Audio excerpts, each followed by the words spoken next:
Welcome back to another episode of The Soul of Generation X. Back for another week of relevant news, discussion, and other topics that are on the horizon. Here with me, as always, my partner in crime, the one and only Lenny. How you doing out there, Lenny? Doing outstanding, my friend. Glad to be with you. Thanks for having me once again. Hey, we always glad to have you back, man. Always glad to have you back. You're always welcome. What's been going on? You've been fishing? Been anything? What are you doing to calm your mind and keep sane in this incredibly insane time that we're going through? We'll just try to take it one day at a time. You know, like most Americans, most sane Americans. Not too high, not too low. Try to limit the news that I watch and the social media that I'm on. And I also like to sit down and have me a shot of Casamigo tequila every once in a while to calm the nerves. I had a listener that heard you talk about that last week, and they were like, "Wow, that's my favorite as well." So we're pulling them in various ways here, I guess. From the Casamigo. You can't go wrong with Casamigo and some smooth jazz. You can't go wrong with Casamigos and smooth jazz. I hear you. So you're just taking it, and so you're still doing the advice that you give to our listeners about how to stay sane and calm in this really seriously a trying time for many people. Lots of, as we always say, lots of anxiety, depression, various things come. So it's good to hear that you are, once again, as we said, you're practicing what you preach. Is that correct? That's correct. And like I say, I want to add to that. And if you're feeling any type of being overwhelmed with all that's going on, reach out and talk to somebody. Reach out to a friend, reach out to a minister, I guess. Reach out to a doctor. Great advice. Don't keep it bottled in, because if you do this stuff will make you go absolutely bonkers. Because what's going on in the world right now is absolutely bonkers. Yes. So have an outlet, reach out to someone, and get help if you need it. That's the most important thing. Excellent advice. Y'all out there, if you're listening to what Lenny just said, just take heed of that. Excellent advice. Talk to somebody. Get some therapy. It's not don't be ashamed. We both have therapists, and we're not ashamed to admit it. Lenny, I know you're not. So, and don't be, whether especially black men, young black men, middle-aged black men in general. It's always been said that we don't seek out therapists, but we do. And that is, seek out, your partner, your spouse, seek somebody, but don't do this thing alone. Right. It can really, really be trying. Just looking at my list here, and I see we have been pulling in listeners from various parts of the globe. Lenny, you want to expound on that? Yeah, we've been getting listeners in from Ghana. International, okay. Nigeria, once again. Okay. Cebu in the Philippines. Wow. Quezon, if I'm saying it right. Also another city in the Philippines. Mm-hmm. So we're becoming internationally known, and we're stretching out across the Atlantic and the Pacific Ocean. So happy to have those new listeners, and we really appreciate you guys. That's awesome. Are they sending in asking any questions? Or I know we sent out one, I think a couple of welcome emails since the last show. Or are you getting, what kind of feedback are you getting? Well, I actually got a couple feedbacks. One was from the Burgundy of Quezon, Philippines. Actually sent me an award, a plaque, not a plaque, a listen, congratulations on the the efforts and supporting them and their efforts to try to bring awareness to radio and television in that region. And also, I got a question from a new listener out of Nigeria. Now, I really don't get into certain subjects, but they asked, so I went ahead and tried to appease them. So I was asked a question like, what do you think, or what do we think about LTR, which was LTR? They said, well, long-term relationship. I was like, well, I'm not an expert in that, because I've never been in one. So, but the only advice I could give that individual was, you got to be true to who you are. It takes effort. It takes, I think, more than effort when you're talking about long distance. And it's going to have to be some trust and honesty, and in a situation like that where, there has to be an understanding that, the distance between the two is a lot that some people can't handle and some people can. So it all depends on the individuals and what they want out of a relationship. So that's my take on it. What about you, Isaac? I mean, you going to add anything to that? Hey, you covered it. I mean, you got that email, and this is my first time hearing about it, but I will agree with you. It sounds good. I know you give it out good advice, so I'll second that. Okay. I will second that. So I hope that answers your question to the listener in Nigeria. Our take on long distance relationship, and we're not a love channel, but we've been around a while, so yeah. All right, we'll leave that one on the table just like that. So we thank you for those getting that housekeeping out the way there. I don't have any other notes here, except we are doing really well, moving up in the ratings, and bringing you the content that we're trying to give to you, that's trying to help you and help guide just not the soul of Generation X folks, but all of Generation X and more. So don't stay back because you think you may not be soul of Generation X. We're here for everybody. So getting those notes aside, there's been a really I would say a wacky last 6 or 7 days, wouldn't you say, Lenny? In the world of in our country. Which is, you started out off with a laugh. This has been like bizarre world over here. It's been like it's like they say, you have a circus and it's filled with clowns. And I mean, what other, you can't take a kingdom and you put clowns inside it, they're still gonna be clowns. I mean, you follow me a little bit. I mean, on that one. So, I mean, it's, once again, daily, you're waking up to something every day. You don't know if you're listening to comedy radio.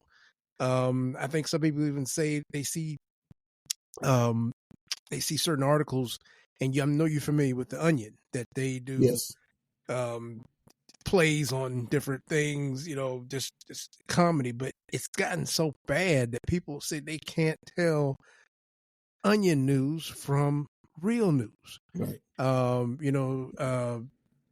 So, and that's pretty bad. If those of you who know what The Onion parody, it's a bit of parody over the years. So, and you read Onion sometimes, right. But can you even tell? It's hard to tell because you look at something and you say, "No way, that can't be true." Right. And you look at I don't understand. But anyway, that kind of brings us to our topic. Well, let me, go ahead. Go ahead. It's like a Mel Brooks movie. A Mel Brooks movie. Okay, Mel Brooks. Yes. He did a lot of parody. He over-exaggerated the funniness. Funny guy. Yeah, and this whole thing that we're going through, mm-hmm. It's like Mel Brooks movie. Like we're sitting back with the popcorn Mm-hmm. and just say, "This can't be. This is just ridiculous. This is just. If it wasn't reality, it would be funny. You True, know, true, if it wasn't true, reality, it would be funny. true, So, true, but yeah, it's something true. else. Yeah, Something else. it is something, and that's kind of like what we're keying on this week. Uh, what I've basically come up with myself, we discussed in show prep, but uh, the alarming actions this last week by the Trump administration, the most alarming actions. I don't want to say comedic. Well, we could say comedic as well. That we've heard because can you? It's been so many. I mean, have you? Well, I'm almost speechless on this. There, day to well, day, it's been so many. Yeah, it's been a smorgasbord a of smorgasbord. Okay. what you can choose from. So Okay. when you have, I don't know if anybody remember that word. They call it a buffet, but we call it a smorgasbord, where you can just go down the line and pick what you want.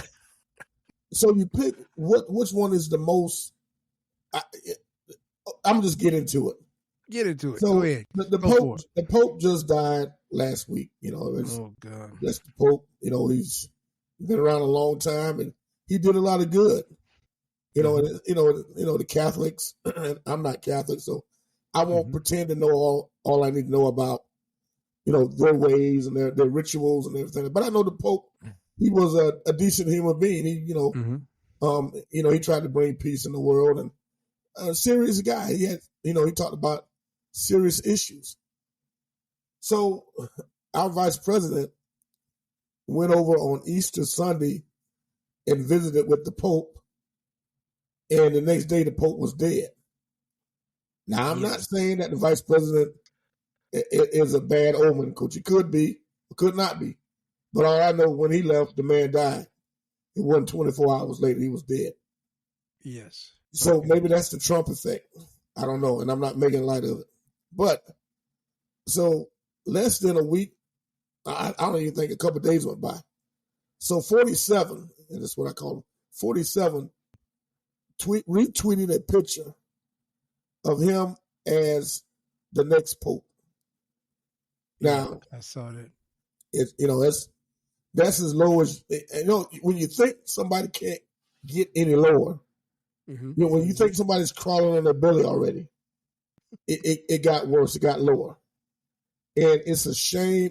As my grandmother used to say, it's a scandalous and a shame that the leader of the free world, 47, is engaging in comical acts over a person's death for someone as big as the Pope.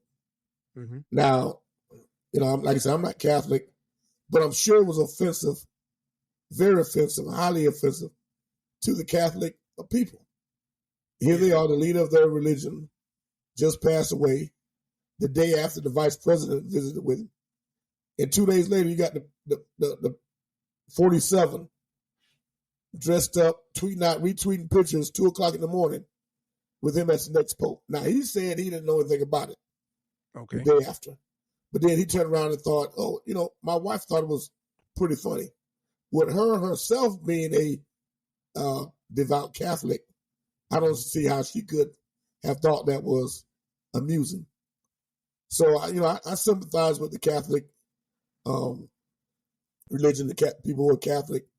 It's never funny when someone passes away, but someone with the magnitude of the Pope to be made fun of by 47 is just a disgusting, amateurish, juvenile, incoherent idiot to put himself a man who is disgusting and who can't even hold a Bible upright, to compare himself to a man who tried to bring peace, equality, and love to the world. That is so true, Lenny.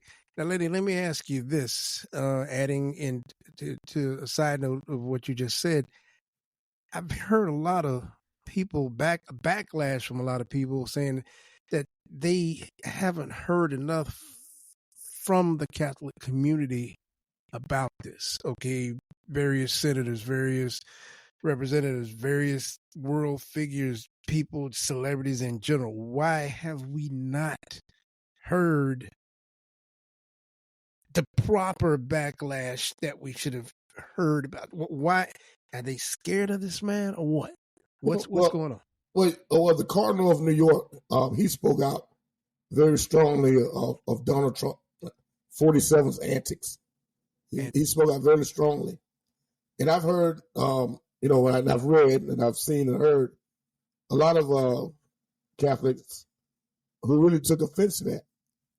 It would be just like, if anti-Semitic, to the Jews. So yeah, they were upset, and people have spoken out, but there's not enough people in power, right? It's not that enough are speaking out because they're cowards and they're scared, right? That's what I'm saying. Yeah, there's not enough. We're not getting. I mean, when you think about it, something like this really would have been, and we're going to say it, and it's got to be said. If President Obama had done something like this, it'd have been on the 6 o'clock news, the 11 o'clock news. It'd have been on CNBC and MSNBC. It would have been on every front page of every. So, why is this man? I don't want to even say man. Why is this human allowed to get away with the sickening things that he's doing? Are you scared of him? Oh, I'm glad you asked me that. Are you scared of him? I got a call today from somebody that I've known a long time. They asked the same question. What are we doing? Why are these people scared of this man? And I said, some people want to stay in power so bad that they're willing to die on their knees begging. Mm-hmm. Me, if I'm gonna down my feet fighting you. All right, I'm not gonna get on my knees to be holding to you. Right. Because my thing is, I've always been like this. If I got anything to say, I'm gonna say it to your face. Right. If I think you're wrong, I'm gonna tell you I think you're wrong. You may not agree with it, and I deal with that on social media a lot, but I'm gonna tell it anyway. Yes, that's my voice, and that's my opinion. I'm gonna use it. But for so many politicians, and I'm gonna say a lot of Republican politicians are cowards. I said it last week. They're cowards to the core. I think back to Ted Cruz when 45 at that time talked about this man's wife and his dad. Yeah. And he had the weakest milquetoast response of anybody ever heard of. You better not say nothing. You better stop. Man, don't you know I'd have cornered him somewhere and I'd have gave him a piece of my mind. I'd have put my finger in his face and dared him to do something. Let me hear you come out your mouth again. I'm gonna slap fire from your mouth. But because people want power so bad, they want to stay in good graces so bad that they're willing to sacrifice their manhood, their womanhood, in order to please a guy who don't give a damn about him. I'm just be honest with him. He don't give a damn about him. So that's where it's at. I heard today he didn't even care about himself. Some, we listen to a lot of pundits, and a lot of our brothers and sisters in the podcast world, which we thoroughly enjoy, and you hear so many different views. But I heard today, I believe it's what was her name? She said she doesn't even think he likes himself. He's just doing everything he can do. He doesn't even care about a legacy. He just wants to do everything he can do now. And we know that. I mean, we know his background. You could read where he came from and why he is like he is from his niece, Mary Trump, who is an outstanding person. Yes. I mean, just an amazing if anybody out there read Mary Trump's books, you will, if you have no clue of what's going on, read Mary Trump's books. We're not getting paid to say that, but just read her book. But you would know But yeah, like what Lenny was saying just now, these people are spineless. They are opportunists. That's why, like, Yes. you're an opportunist. You're Yes. willing to sell your soul. Yep. Is almost say if a vampire came and bit you and took you, or you became a child. What? Come on, Lenny. What's the old movie we used to watch? The devil or the devil. What was one of our favorite movies back in the day? The Wish Master. The wish master. That It would be an sold his soul. excellent. Oh man, that would Yes. be an I just came up with that just now. Yes. We're dealing with the Wishmaster. Yeah. We are dealing with the Wishmaster. And if y'all Yeah. don't know what that is, anybody out there, horror movie buffs, check out the Wishmaster and parallel that to your leader, your United States leader. But Yeah. doesn't that kind of remind you of some Wishmaster stuff going on? Well, yeah, of course. He is making all kind of promises to all kind of individuals. I think about Jeff Bezos last week. How he cowered out and bowed down. I'm One so of the richest disappointed in men in the world so disappointed in Jeff. just gave up. Because you better not show what they're gonna be paying in those tariff prices, and we'll get to that later on. But you better take it down, Jeff, and I'm going to be really disappointed in you. And what does Bezos do? He crumbles. I'm so disappointed in Jeff. I literally go back to when and remember when Jeff Bezos was selling books out of his garage. Yes. Do you remember that? He was literally selling. He had, his day job. Yeah. But that's how Amazon, for those of you who don't know, started as Amazon Books. It wasn't Amazon merchandise as it is now. But I remember Jeff, and because we go way back in the internet world, and he was literally, and you could find some videos and pictures online. Jeff was selling. I mean, I've supported him. I've been a fan of Jeff Bezos. So I am very disappointed about that. So because Jeff Bezos had principles. Yeah, he had a spine, and all of a sudden, his back is broken. He doesn't have a spine. The Wishmaster has snatched his spine out, and he's jelly. He's straight jelly. I got to add an asterisk to those of y'all just doing it. The Wishmaster. Look it up. Wishmaster. Look it up. Lenny actually got me started on this. He loves to, and that must have been like, oh man, we known what we were going to experience now. Oh, the Wishmaster. Well, go ahead, Lenny. I had to throw that. No, you're right. I mean, he actually snatched the man's spine, and he's jelly. He's worse than a jellyfish. And I lost a lot of respect because I'm a big subscriber to Amazon and products and stuff, and it's like, wow, come on, man, you would be I'm like, wow, why would you do this? Yeah, and it's so discouraging. But like I said, getting back to your main point, people have lost the courage, they've given up, and they've given in. So that's it in a nutshell. Well, hey, I just wanted to add one thing on to that. I am still proud of, you might not have been thinking of this guy here, proud of that we haven't seen Mark Cuban cave. Yes. And I'm really proud. I've been a Mark Cuban fan, once again, going way back. Yeah. Mark Cuban was, he started a website, I'd say back in the 90s called broadcast.com. Yes, right. Where you could actually go online and people hear it now like, oh, wow. But you can go online and listen to radio stations online, different types of music. Now it's second nature. But back in the 90s, Mark and a buddy started broadcast.com. And of course, you see what that brought him, the riches that brought to him, and what he's able to do as a basketball owner and businessman, and he's been an upstanding person. And if Mark caved, then there's something got to be going on that we don't know about. Right. That these people, why are you caving into this nothingness of a human? Right. Basically, I mean, that cares about no one. And also, and I go, we talk about him, but we no, it's his crew. It's his. He's Right. just a figurehead. This is, but he's bringing this crew together, and these people are scared of something. I mean, I don't know if they got their bank accounts. They worried about this. Their anxiety. They must have the most anxiety, and they're out of, these people that work for him. They wake up every day. Am I going to have a job? Am I going Yeah. to have a job?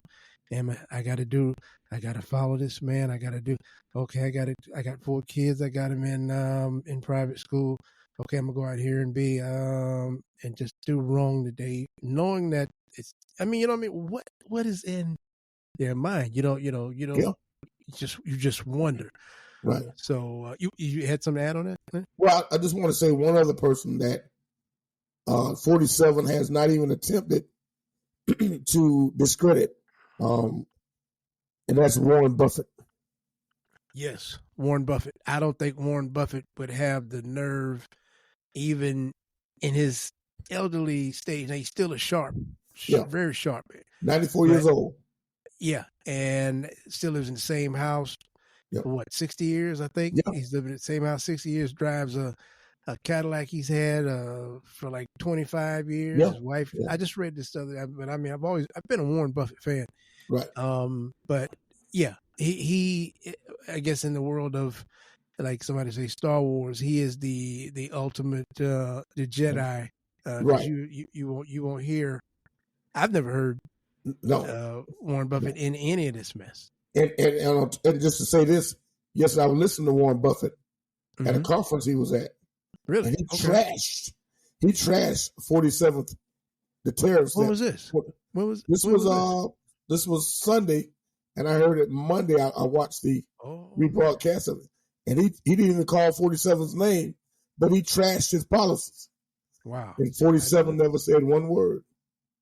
And said the word. See, He won't say. He will not say anything. See, that's when you start thinking Warren Buffett. somebody knows something here, somebody here, Right. something, and it's kind of like this, that secret society that Right. they used to talk about Yeah. in Washington. Right. I don't know if is it the skulls. Skulls and crossbone. Yeah, it's that's enough for another show. Right. But I just want to. But yeah, if you go back and if the listeners go back and listen to Warren Buffett in the conference he had Sunday, he's is that on CEO, YouTube or where is that? Yeah, you can find it on YouTube. He's CEO of Berkshire Hathaway. He absolutely trashed the tariffs. I'm definitely have to check that out. And 47, he'll come out and badmouth someone, this and that, but he didn't say one word about Warren Buffett. Not one word. Warren would own him. He'd own him. Yeah. He'd own him because I don't know about your boy Elon now. He's been out of the headlines for a while. We haven't even seen anything come up unless it's like just a mockery type of thing. But I believe even Elon Musk wouldn't. I've never heard him say anything. I mean, so that's enough for another show. But that just shows you the respect that many folks have for Warren Buffett and have had for many years. And those of you, especially the young folks, our listeners, check out, make a list. A lot of you guys make a list. A lot of things we talk about, because Lenny and I, we kind of will bring up some trivial things that and they'll be right on time, so you definitely, Lenny's really good at that, so he can, so just have a list there. So so that kind of, guess that rounds out that.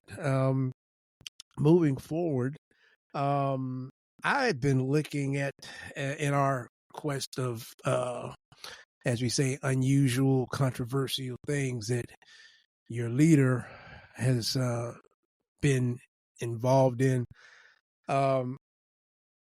Something that really, really got to me, because I really get this, a lot of this really gets to me in various ways.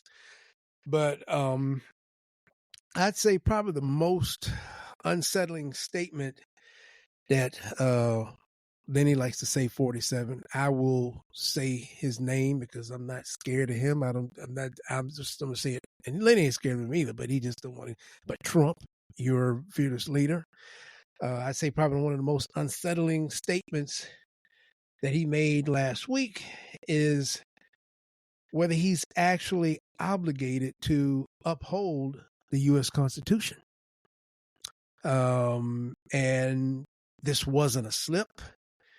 It was a deliberate comment made in the context of whether undocumented immigrants deserve constitutional protections.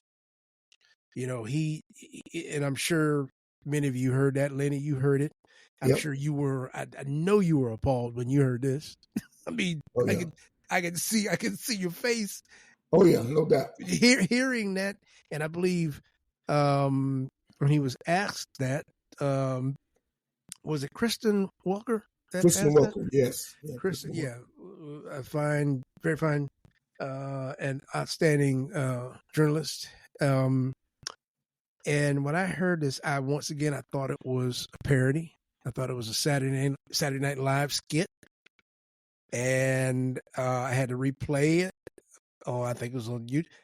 And the man actually sat there and said this. I don't. What do you think? I mean, how is this happening? Well, for it is. I'm going to use this word. It is rich that 47 would deny someone else due process when he himself was crying and belly aching about due process when he was going through his trials, his 34 conviction accounts. He exhausted every bit of due process up to the point where he was convicted. His lawyers challenged every single thing, every step of the way. He was afforded due process. Now, some people may say, well, they're not American citizens. But if I read the amendments right of the Constitution, every person that comes to this country, whether by, as the old folks say, whether by hook or crook, has a right to due process. Correct. Under the law. Okay, they have a right to have a hearing whether they're, they can be in the country or not. At least the bare minimum of that. But this organization, this regime, doesn't think that due process is afforded to certain people. So we're just going to put them on planes and send them to El Salvador. They're talking about sending people to Libya and other places over the world, Haiti. So for someone to cry about due process for him, he didn't want to give it to anybody else. So 47 is the biggest hypocrite that this country has ever known. Yes, I agree. That and when you look at something like that, anybody should get alarmed when somebody wants to deny you due process. That should make even his followers. They could be on their way home from somewhere and get stopped and, oh, you got some cannabis in here, you got some blah blah. Hey, we taking you straight to the prison. Well, Yeah. what about you? What I mean? No, you're going straight to not jail, you're going to prison. Okay, now they shouldn't have anything to say again because they're supporting a man or a person who wants to deny people their due process. So if that happened to them, and that moves us into, which I can never get out of my head, is these people are going to have to experience some things that they are supporting and to maybe come around, like I think we talked about it where a young lady said, she told this man, she said, he said, why are you supporting so-and-so? She said, well, no, I supported Kamala Harris because I voted for you by voting for her. Mm-hmm. You voted against me by voting for him, but I voted for you. And, these people are going to have to experience as part of the cleansing that we talked about. Yes. That's what's, we need a cleansing like this, and I always go back to it. They need to experience it. They need to see, Medicare, Yeah. all these things that, and a lot of the stuff he's doing, it's going to hurt his followers.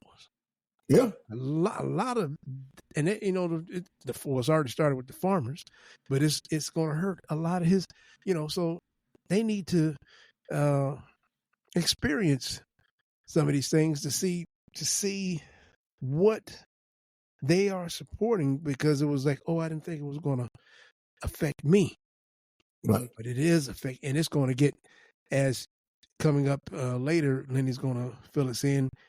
It hadn't even got bad yet. Right. That's just it. We'll get there. We don't want to take away from that, but yeah, I just had to go into that just a little bit because it just really, you're talking about the due process and everything. This is a circus, man. It's just ridiculous. Oh God. Well, it's like, we as a black culture, we were not afforded due process all the way up to the 60s. Yeah, true. We were not afforded due process at all. We're talking about the late 60s, early 70s. Mm-hmm. Yeah. We're not afforded due process.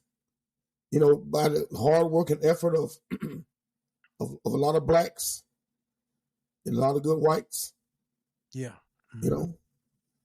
A lot of people that wanted to see fairness and justice. That change came about. Mm-hmm. But, and maybe this is not the right time to say this, and I'm going to quote Reverend Wright, and I wish I had this clip. Mm-hmm. He said, America's chickens are coming home to roost. America's chickens coming home to roost. So when we see this, people not getting due process, not just black, but whites, Hispanics, if you sat on the sidelines during that time, it could be your son, your daughter, your grandchild, the one that doesn't have the due process. And you get out there and you marching, you screaming, this is not fair, this is not right. Mm-hmm. Everybody's going to have to, take a part in this, because everybody's going to get a haircut one way or another. And, we as a black race have seen this movie, and the sequel it was a bad movie. So, the sequel was going to be worse. Yeah, it is. That is, it's scary, but it's also, it angers a lot of us. And like I said, we will say black, white, but like I said, we are for everybody, but sometimes we have to zero in the way things affect certain folks. And this is something that when we come into the world as Black Generation Xers, we learn this from, when we first start learning how to read, we see visions of our ancestors hanging in trees, dogs chasing them, sometimes being dragged by a horse, set on fire, houses set on fire while whole families are inside houses. These are things that we see, because you'll get some people from another race and say, well, we don't do that now. No, that happened. Yeah. But you also get some good folks from other races. They acknowledge that, and it angers them, and they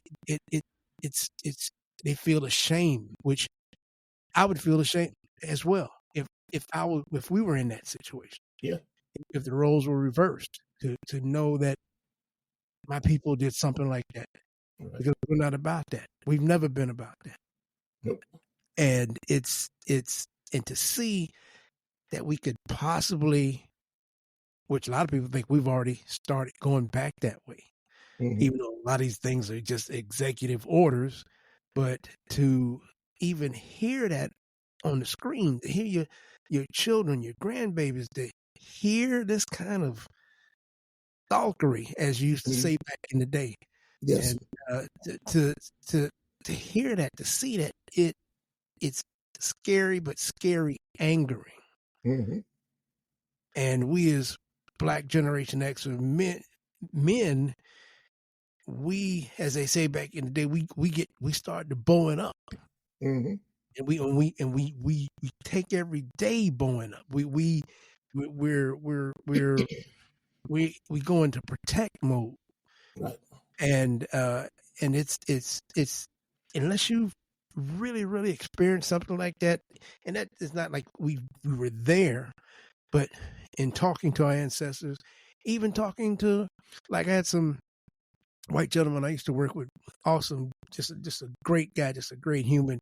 He said back in the day, he was a little bit older. He said when he came down from New York to visit his relatives in Florida, they stopped at a rest stop, and he saw two water fountains, and one water fountain said whites only. And he said that day changed him. I mean, he wasn't changed; he was a kid. But seeing that day, he was like, "No way!" And I think one said blacks, or it just said whites only, or I don't know. But he said it just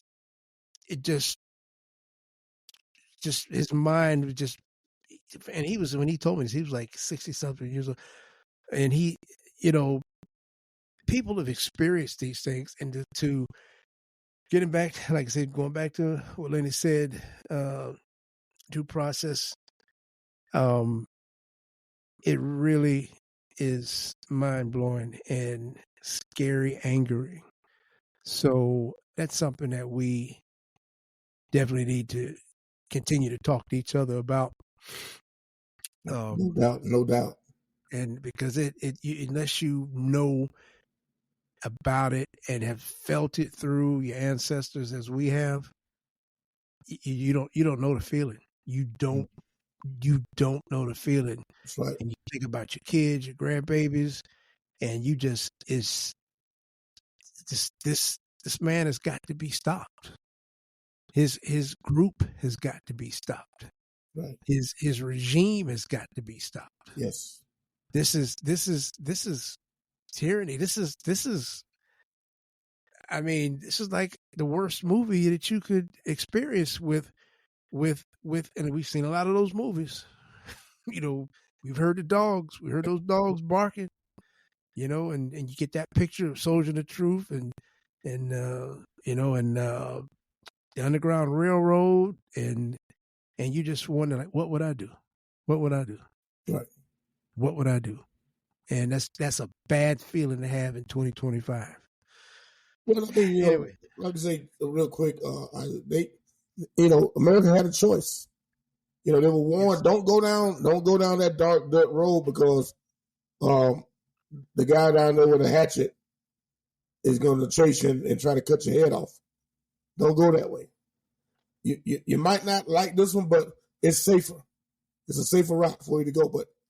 But America chose to go down the dark, deep, dangerous path. And I don't know what they expected to happen on the other side, but everything that they were warned against, you're now you're finding out in the phase of finding out. Now there's another phase as well. It's called, when you find out what's going on and it's too late, you're getting your butt kicked. And after that, you might come through it once you got your head knocked in a few times. But we haven't even got to that part yet. Well, you said it. America chose this, and America chose this for various reasons. And you can't say, oh, they chose it, because there were some of us who strayed, or we feel have strayed away from what we think they should be following.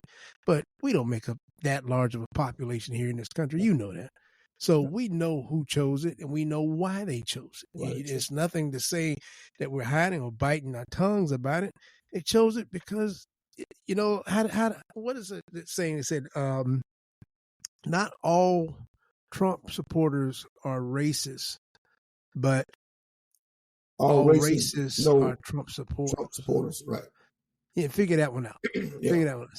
So not all Trump supporters are racist, but all racists are Trump supporters. So that 34 felony count, the multiple times of racial comments and comments of marginalized people he's made, even that time when he was mocking that reporter, special needs reporter, who I believe had cerebral palsy, which I see that. I just lose it when I see that. But none of that was enough to make you say, let's vote for the right thing. Let's vote for, forget all this just parties. Let's vote for the right thing. But hey, he fooled you. And if you're listening to it, he fooled you. And you're gonna feel it. You're gonna feel it too. Yeah. And you can hold your pride there, but you're gonna walk in your store one day and it's gonna be some shelves empty. Wherever you are. It's gonna get serious. Right. So we know why this was done. Why, America. We didn't do it. Marginalized people didn't do it. Right. So, and I'm not biting my tongue here because, I got to be politically correct. No, black folks didn't do that.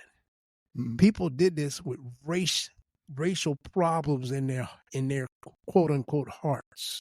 Right. That's been passed through the line centuries. Mm-hmm. Somebody doesn't look like you. And this is, kids don't learn this stuff. It's taught to them. It's taught. We go back to how we were. We weren't taught to hate people. Our kids didn't. Our kids grew up together, and the kids loved them. All our kids. Yeah. You think back now, they all were popular. With everybody. Yeah. Everybody. Right. And they didn't look at color. No, they didn't. They weren't taught like that. No. They weren't taught. And it just amazes you to think that, but then I come back, I bring it back in. And I say, if you voted for this, if you actually went out there and you voted for this and you feel that way, then I hope you get everything you voted for. Right. And I'm you made so much good sense about it. I mean, and it's so easy to see that if could you get a job, a good job, not even a government job, you couldn't even get a job at Burger King or McDonald's. And nothing against Burger King and McDonald's. No, I'm not saying that. With 34 felonies on your application. Do you think those people would hire you? Mm-mm. If they did, they need the head examiner. Okay, so the American people voted for 47 with 34 felonies. They need their head examined. There's something fundamentally wrong with those people who supported this lawless guy and voted for this felon. There's nothing. You call it a cult? Well, it's more, to me. It's a cult, right? To me, it's a cult, but it's more than a cult. I'm going to just say it. It's a way of life for them. Yeah, it's a way of life. It's a way of life in a cult. It's a cult says, somebody says they got to pull you in some way. Yeah. They pull you in. They say things that are just like amazing, and you want to please them. So yeah. I mean, that man could go stick your hand in that beehive and let it stay there for 2 minutes. Right. You want to please I'm not going to say sad thing because I don't have feeling for these people. And I'm just being honest. I'm not going to bite my tongue about it. But the sad thing about it is they will be affected from that lower income level to that medium income level to that higher income level. They all are going to be affected. Right. You voted for something. You voted against yourself. He Right. fooled you, but he fooled you because of the racism that you have in your heart that you don't. Some people don't even know it. Right. You don't know it, but we see this. We see this on our jobs.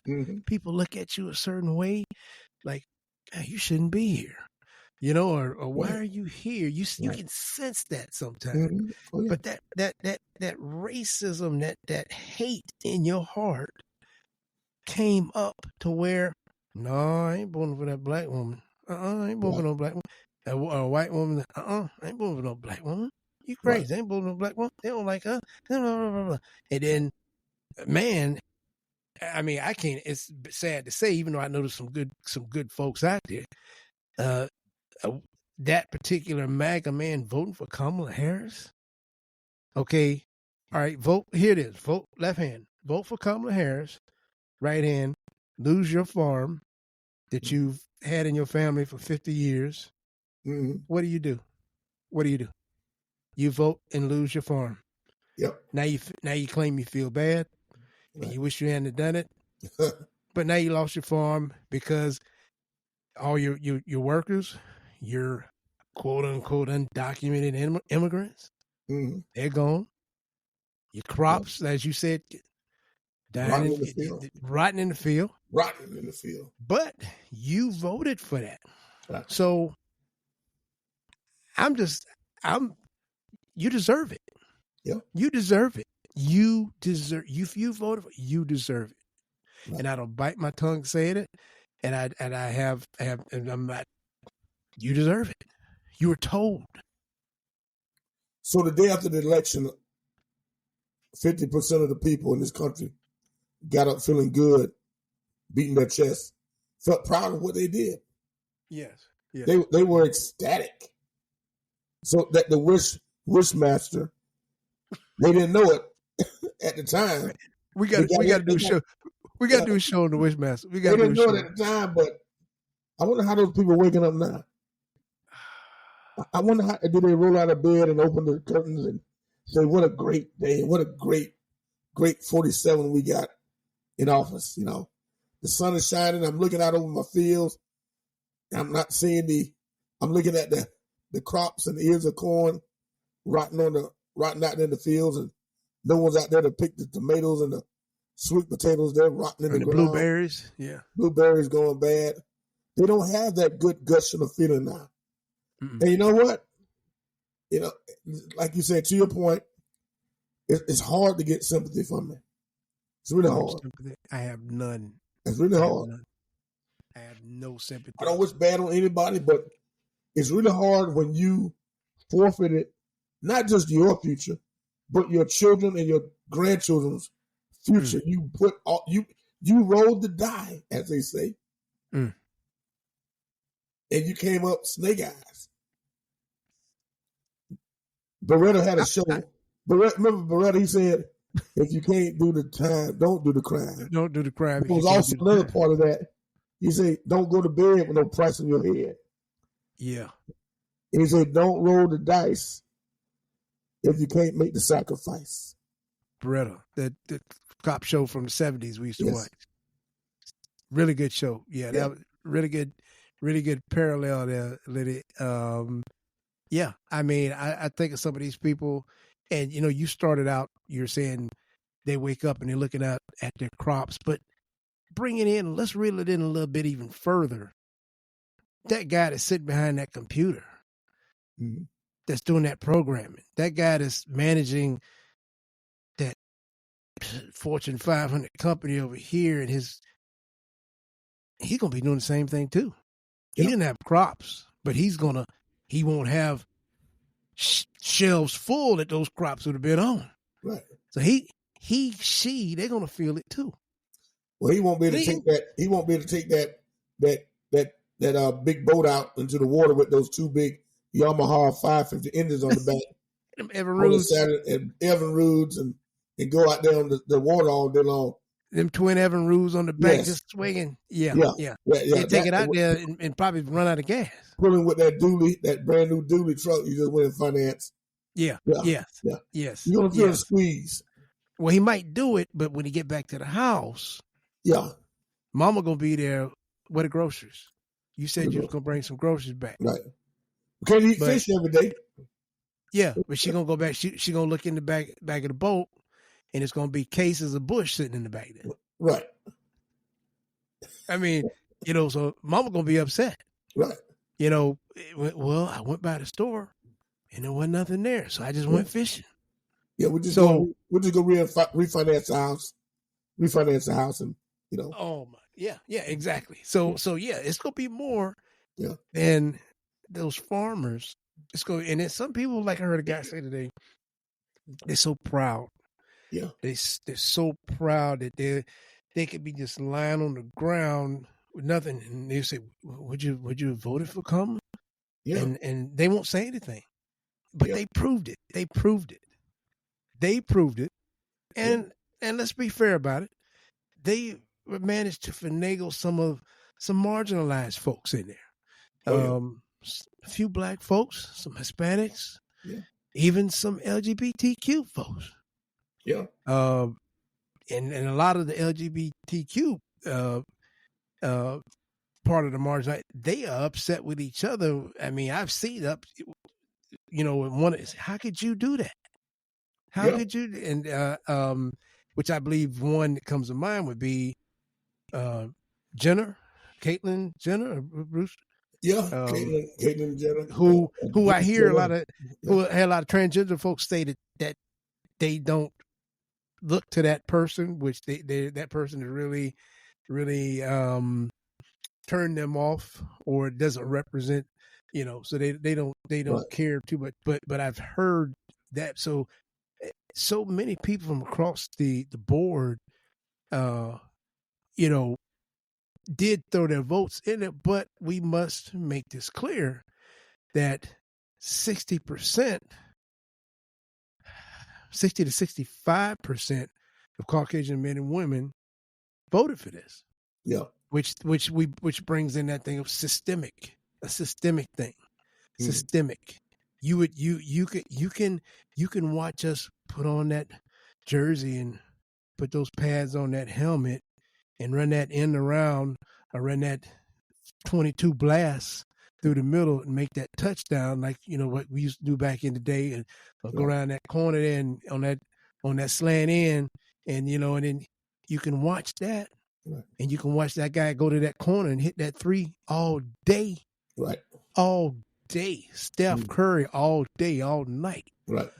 But when it comes to us being equal and somebody who can help you because of the color of their skin, you turn against them. Right. And which in turn, you turn against yourself, your daughter, your wife, your kids, everybody. You turn against them when you do that. Right. And that really, man, it just stinks. It sucks, man. And to know that you see people like that daily. Yep. That's the way they feel. I would hate to go into battle with people like this. Right. I can't, because you think about it. You know what I mean? Yeah. You might get shot in the back. Yeah, it doesn't. But if you did it, you deserve everything that's coming to you. Yeah. And on that note, right now, we're going to take a break, and we'll be back with more The Soul of Generation X. You're listening to The Soul of Generation X, and you can find The Soul of Generation X on Apple Podcasts, Spotify Podcast, and wherever you get your podcast.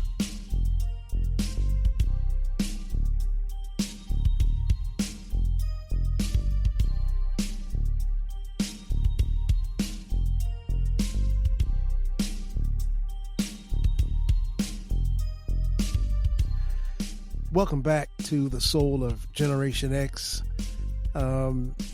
We have an update. Lenny's actually going to give us an update on the shipping and trucking logistics commentary that he gave us last week. We have some breaking news, literally, that is taking place in the last week or so. and he's going to give us some really important info and an update on his commentary. Take it away, Lenny. Thank you so much, Isaac. Just to follow up on what I discussed last week in my commentary about the shipping, receiving, cargo, container, and trucking. Speaking with the CEO of the Port of Los Angeles, I didn't personally speak with him, but reading his commentary and his interviews all on TV and NPR, specifically, the tariffs are having a grave effect already on the traffic of these ports in the United States. So the cargo at the Port of Los Angeles is down 35%. So Los Angeles is the biggest port in the United States, the biggest cargo port in the United States. That's where most of your goods that come from China come to the LA port. Also, there's Long Beach port. Then you got Seattle and a few others. But Los Angeles is by far the biggest on the West Coast and in the United States. So you're talking about losing 35% of your work. So that means longshoremen will be out of work. That means lashers and ship captains and deckhands will be out of work. You're talking about rail cars not being able to get moved, so you're losing people on the railways. And the biggest loss is going to be the truckers, because if there are no containers to move to these products to your big box stores like Walmart and Costco and Sam's, then how are they going to get it by truck? So if you don't have the truck drivers who are out of work, who has to, they got to pay their note on the truck every month. You got to pay their insurance. And, owner operators, they really have to make sure that they have steady income coming every week. So it has a crippling effect. These tariffs are nothing more than a tax on the American consumer. Let no one tell you different. This is not something that China or any other country is going to pay. You are going to pay it. When you go to the store and you used to paying $5 for an item, you're going to pay $10 for an item. That same item that you paid $5 for last week, next week could be $10 or $15. So let no one fool you. Don't be, persuaded that, hey, it's not going to affect me, because it will affect you. It's going to affect you. And I'm just telling people because I know I'm in this business. It takes 30 to 40 days for a container ship to get from China to Los Angeles when you're crossing the Pacific Ocean. And you're talking about 20-foot containers. So when you have tariff, you have higher prices, small business going out of business because they can't, they don't have the overhead to hold out like these big box stores. You got inflation that rises. And just a 25% tariff will put anybody out of business, any small business out of business. I heard the president, 47, say the other day that we don't need anything from any other country. We don't get that much from Canada, which he's absolutely wrong, because Canada and Mexico are our two biggest trade partners. We get more stuff from Canada and Mexico than we do from China. But what makes China so different is that China has a lot of goods that everyday Americans need.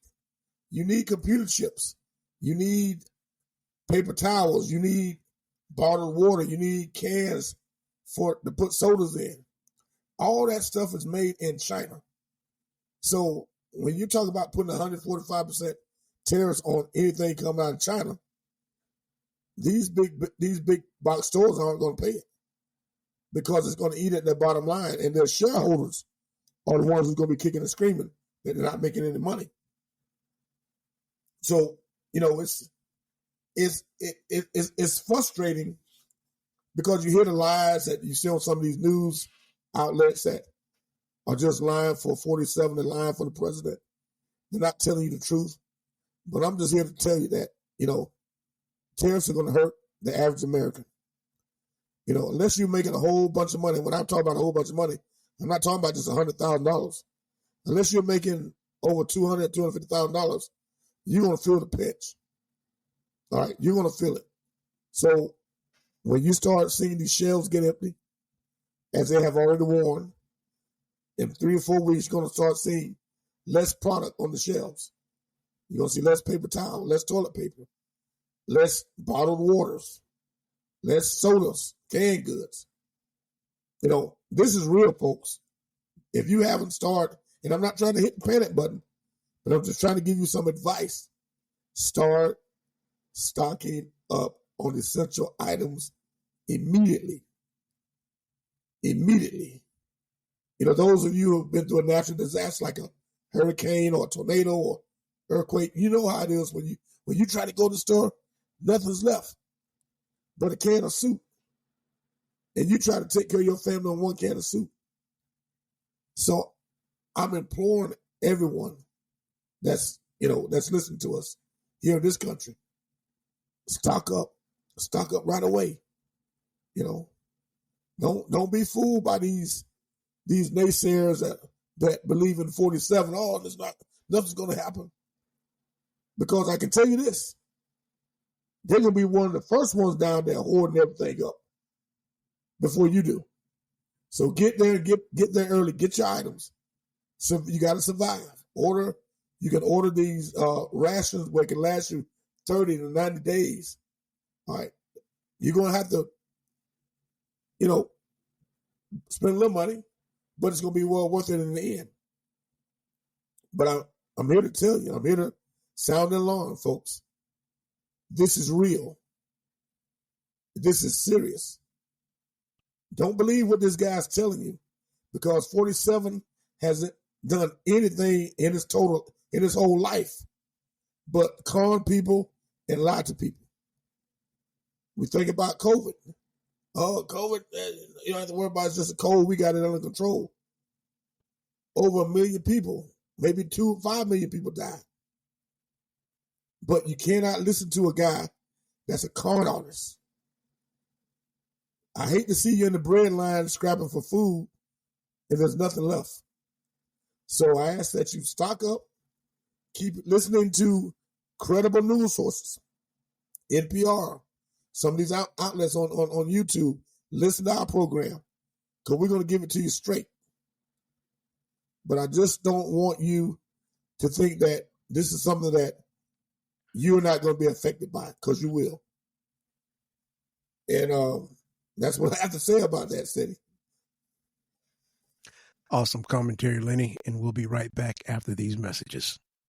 You're listening to The Soul of Generation X, and you can find The Soul of Generation X on Apple Podcast, Spotify Podcast, and wherever you get your podcast. We're back. Welcome back to The Soul of Generation X. Excellent commentary by our one and only Lenny there. He been in that business for a quarter of a century, and he knows what he's talking about. Take heed, take some notes, and he won't lead you wrong. Lenny, have we gotten anything from Washington concerning the tariffs? Yes. This is late breaking news that 47 is digging his. Well, let me set the plate up. So the Commerce Secretary for the United States is meeting with China officials. I believe it's in Switzerland, if I'm not mistaken. Discuss the tariffs, to lay the groundwork to start having a conversation about the tariffs. Not saying they're going to lower whatever. They just lay the groundwork on something they want to put on the table. So 47, before the sun could go down, before the man, his Commerce Secretary could get on the plane and go over to Switzerland and start negotiating, he's digging in his heels saying that he is non-negotiable on lowering the 145% tariffs on China. So he said that today? Today. I missed that. Today. Wow. So Must before late this evening. Okay. So before the negotiation even starts, he's already blowing it up. Because if we have agreed, okay, I'm going to fly all the way to Switzerland to meet with you. Oh my God. And so we can just start having a conversation about the tariffs, lowering the tariffs, whatever. What? And you put out this late breaking statement while the man is in the air flying to meet with the officials from China. You have virtually cut his legs from up under. Man, get that lunatic out of it. Get that lunatic. Go sit it. Are you serious? He did that this evening. Yes. Hey, once again, you get what you voted for. You get what you voted for. But so we all gonna be all in the same pot. That's the worst kind of negotiation you can have. I mean, anybody in their right mind, and he can't be in his right mind. Well, we know that. You set up a meeting. Before I can get there, you've already undercut and poisoned the water. I wouldn't be surprised if China get in that plane and go right back to China and say, you know what? Talk to me when you get serious. Hey, they already talked to President Claudia Sheinbaum out of Mexico, Mexico's outstanding president. And so they will go where they need to go. Yeah. They took Team U and Sheen. They've made they've had talks, and I guess some things have been signed concerning Team U and Sheen. Right. And they wasted no time doing that. And as well, in that I brought up Claudia Sheinbaum. She also this week refused help from your president, 47. He was wanting to send U.S. troops to Mexico to, quote unquote, help fight the cartels. So Claudia Sheinbaum said no. So she's continuing her stance against his foolishness. Mm-hmm. And that's I mean, so Mexico and Canada, just outstanding, just presidential figures and how they've carried themselves. Just, I mean, booking in the middle of a clown that we have, basically. Correct. So he's a total embarrassment. I mean, a clown. His that is ridiculous. I mean, what you just said just now, I didn't know that. Yeah. That's new to me on the air right now. Yeah, his news conference yesterday was just. I'm speechless on this guy's news conference that he had with the Prime Minister of Canada. When he is still repeating this nonsense in front of the man. I mean, you put out a statement of discrediting Canada before you met with the guy. Now, I did see that. And you meet with the guy, and you say, Canada needs to be the 51st state. So the guy just politely and carved him up, say, there's a lot of things. You're a real estate guy. There's a lot of things that you don't sell. You wouldn't sell the White House, and you wouldn't sell Buckingham Palace or the Vatican. And the Canadian citizens and myself have said that Canada was not for sale. Not for sale. It would never be for sale. Would never be for sale. So I heard, leave that alone. You can leave that. Leave it alone. And just carved them up so nicely, like like a like a nice, roasted pig. like a prime rib. Oh yeah, carved him up so good. He's just like some prime rib, just some nice. Yeah. Juicy I went back rib, and watched it because he actually agreed with the Prime Minister of Canada before he told him that we'll never be for sale. He's like, oh God, oh yeah. Well, you got to think about it, Lenny. Who gave him that? Because you know it's all scripted. You know that. So who told him? You know, you wondering. You know, is it Stephen Miller? You know, is giving him all this. You know, it probably is Stephen Miller. So he didn't know what he's talking about. It's just a puppet.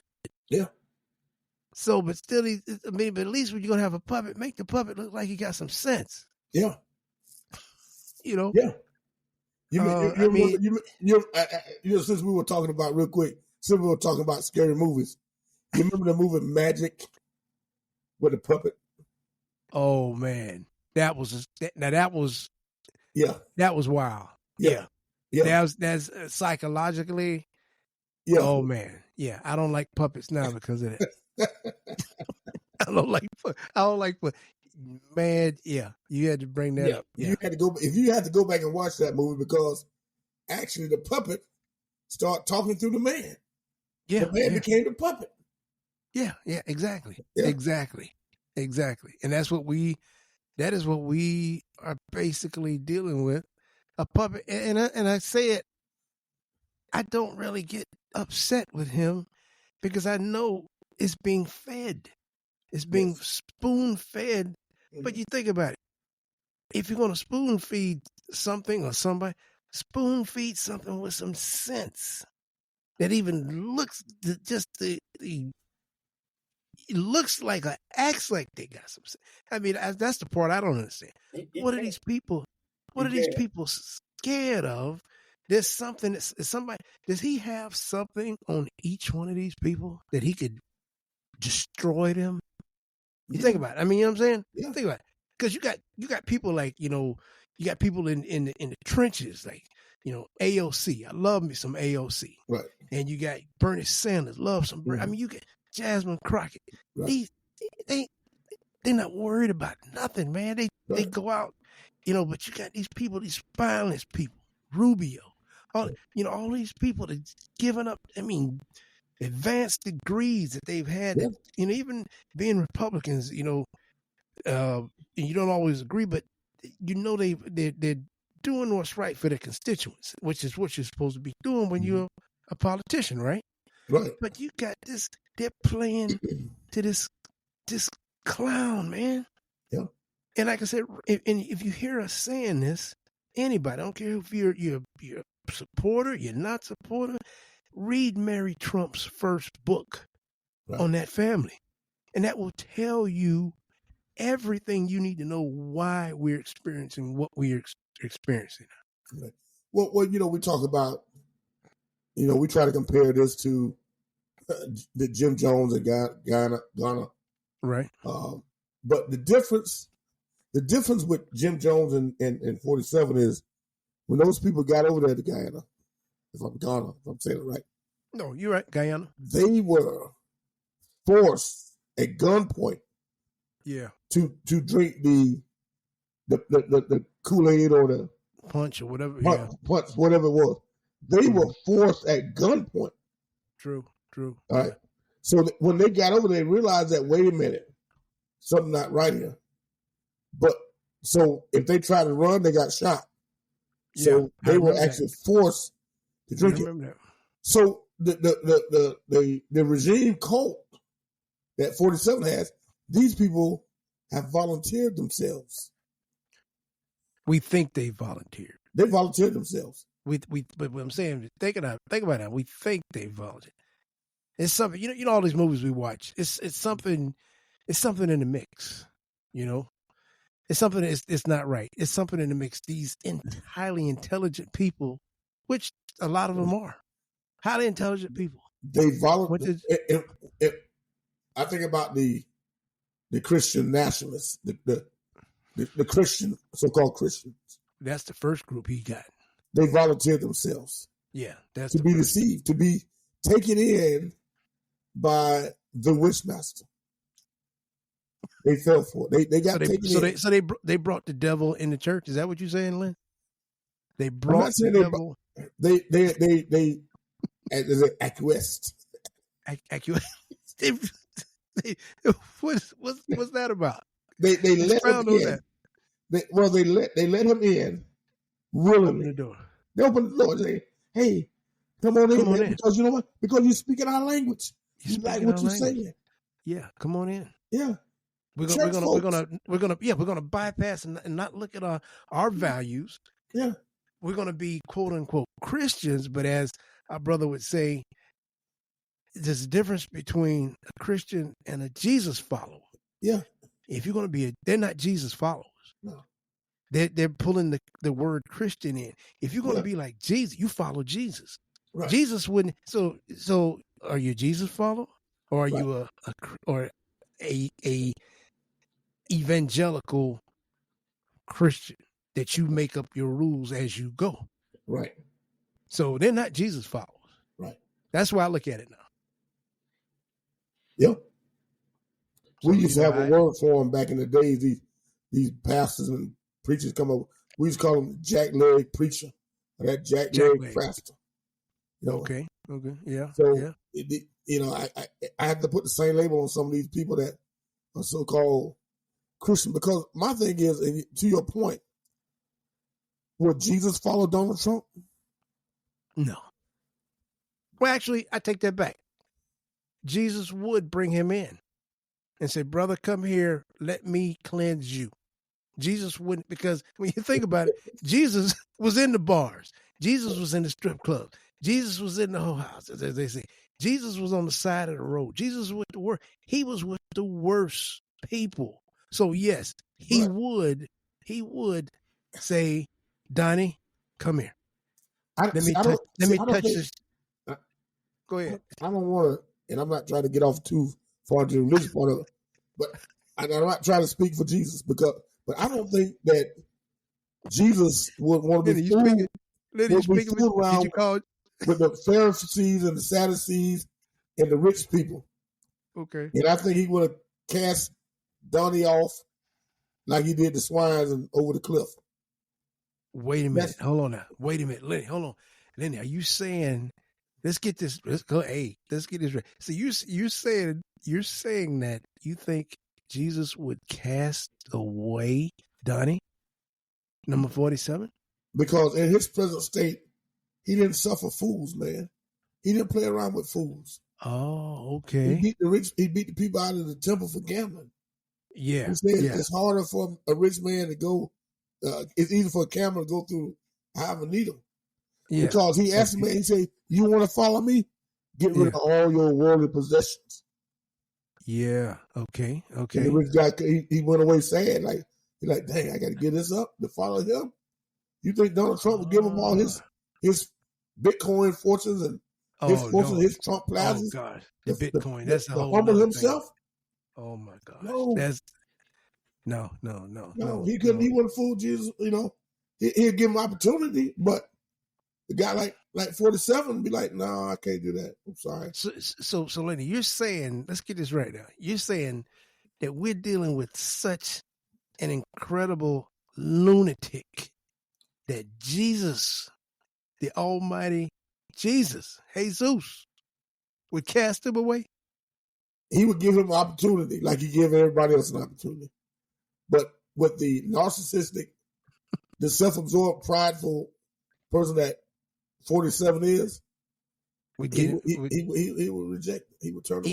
Even see now, ladies and gentlemen, what Lenny just said just now, we're laughing about it, but when you think about it, that has some meaning to show you the evilness and mess that we're dealing with and that people voted for.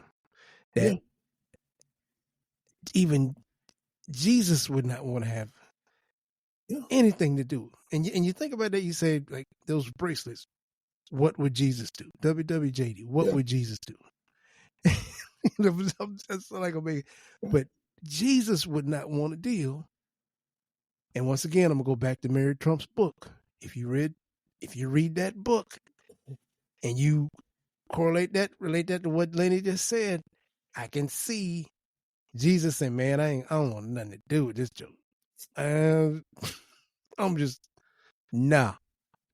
No, Y'all take it." So and trust me, I can. I'm not a Bible scholar, and I'm not trying to speak for Jesus, but I do know some scriptures. I do know individuals, and his attitude toward people. Because one thing about you want to treat others like you want to be treated. Correct. So that's why you got to think about this now. That's why he don't care what you call him, what you say about him. He'll greet you like nothing ever happened. Like, hey brother, hey, if I just called you a dog, or you just called me a dog, you think everything is all right. That's how his mind is. He has a mind of, he has that persuasion. He tries to be that angel of light, of goodness. Look at, I'm doing so good. But in actuality, he's a horrible individual. Yes, horrible. He's rotten to the core. Rotten to the core. Rotten to the core. The devil at its finest. Yeah, we're saying it. We said it. When we don't bite our tongue.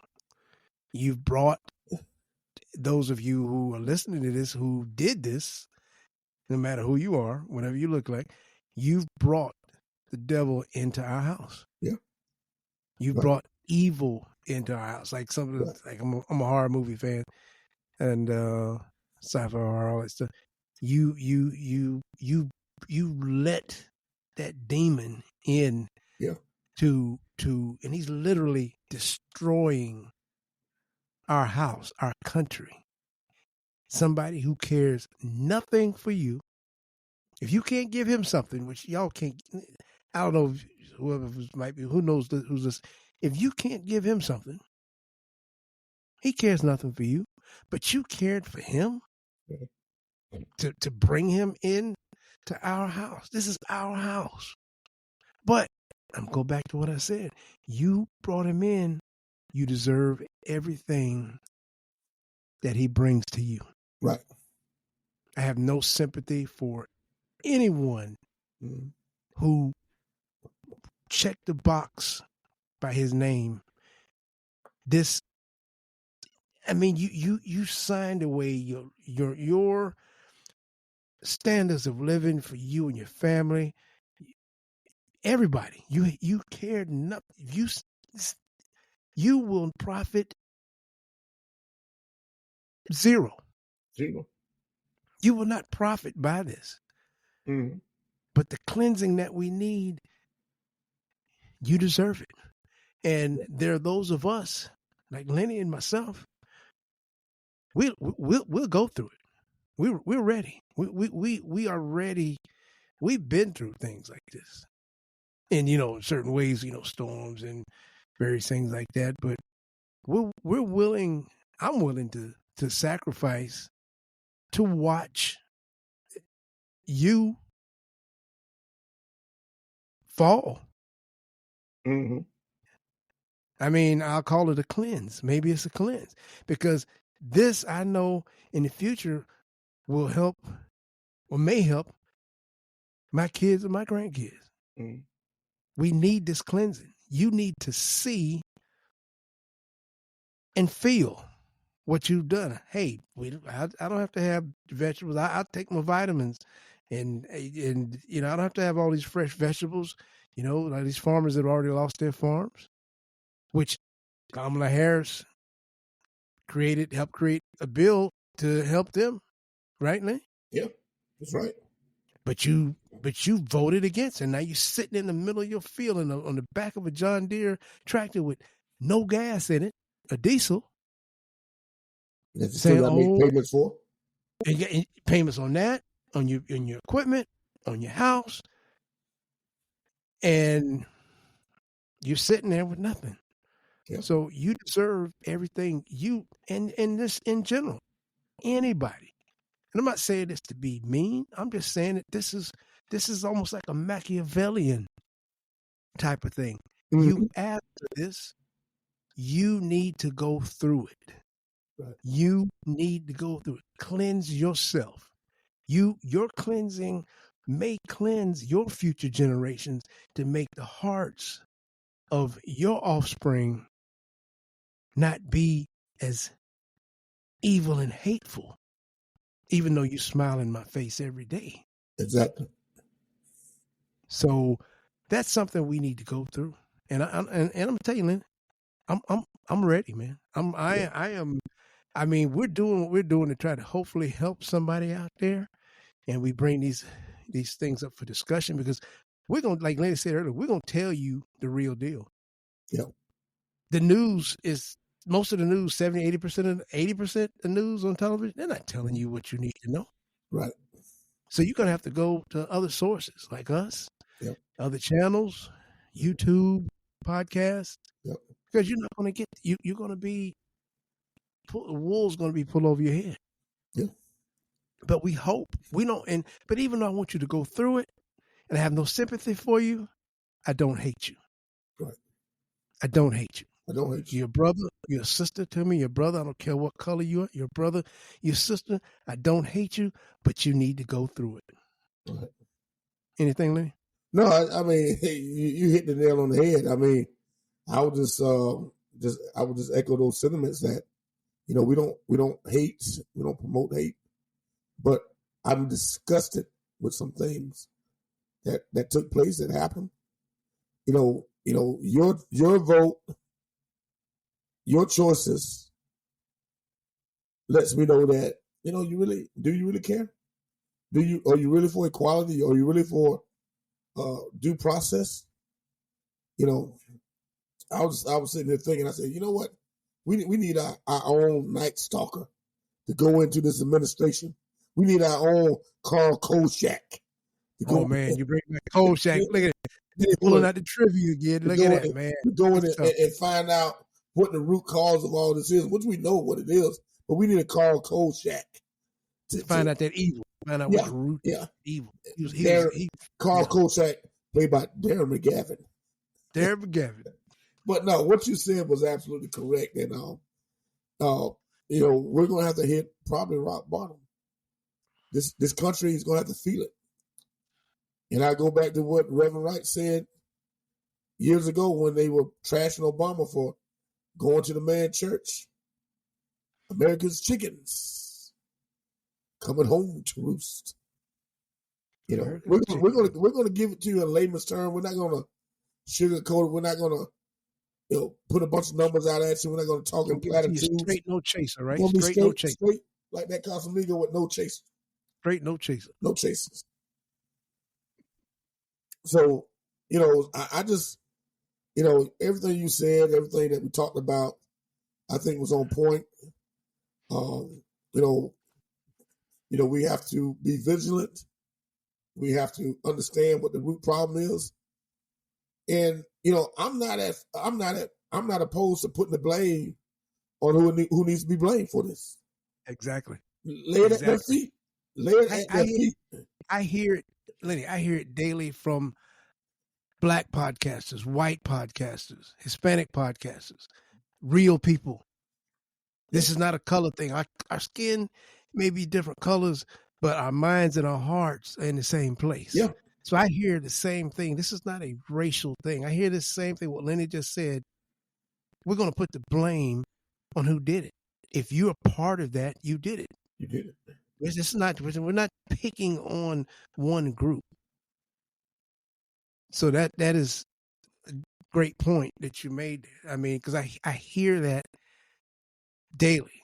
I mean, our buddy John Fugelsang, John echoes that sentiment all the time. We love John. John, I mean, it just is he's got an amazing way to put politics in the comedy, and it kind of calms you as you're listening to him, but you're still feeling it.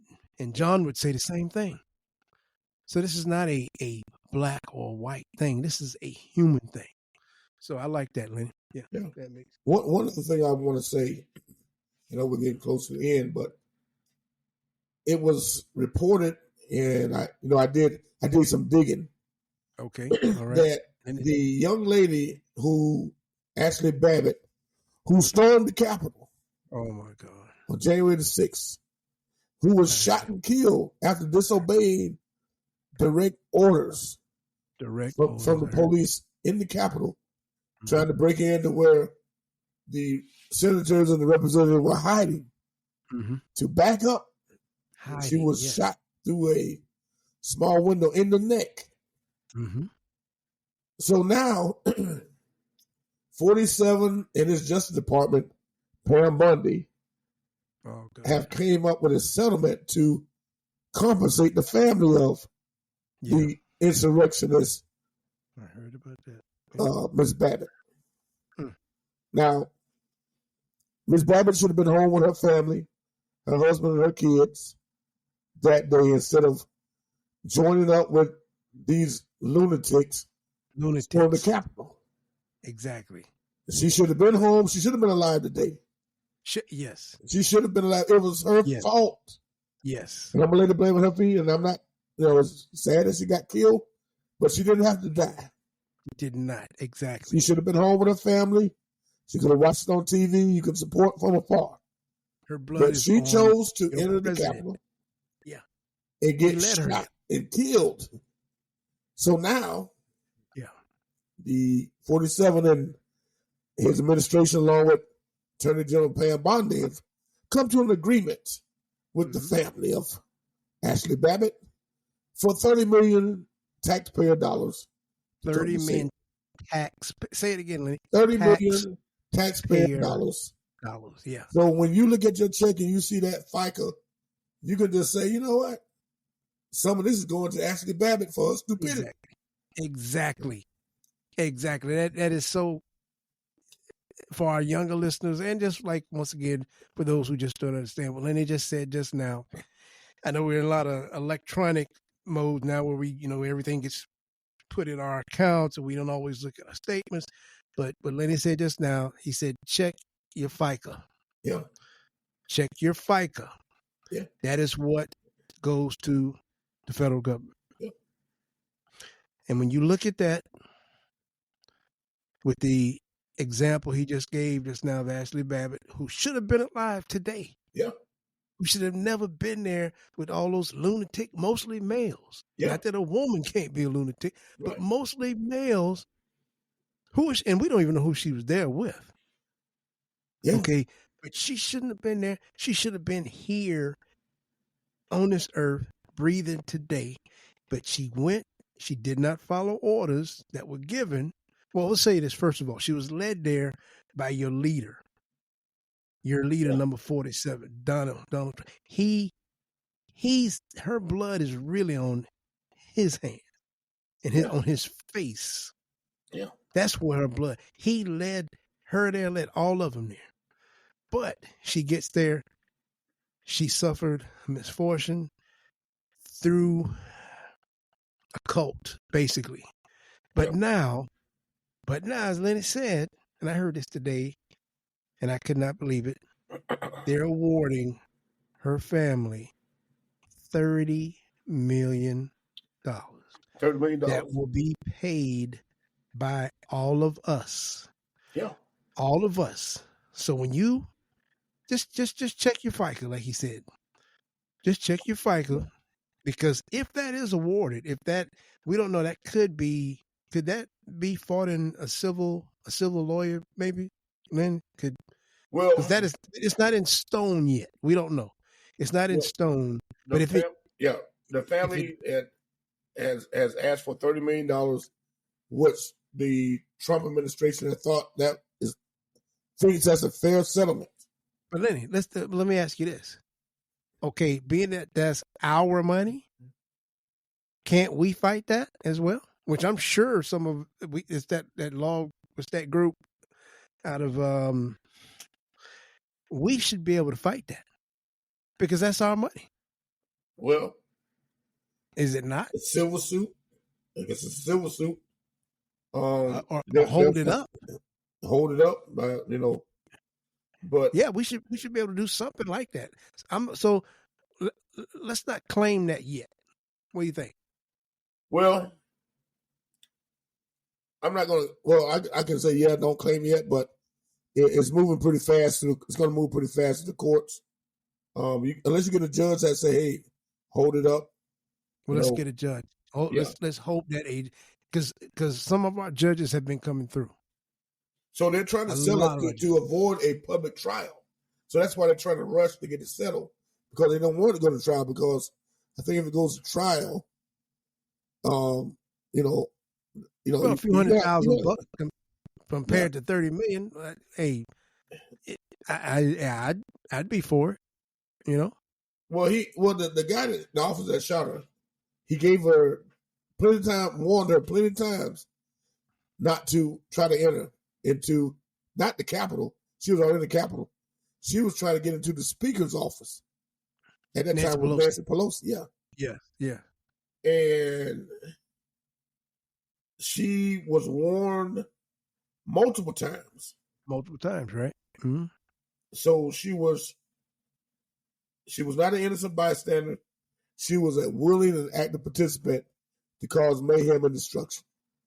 And when warned, the Speaker of the House, she kept coming and kept coming. And now she's former military as well. She's former military. Okay. So she knew better.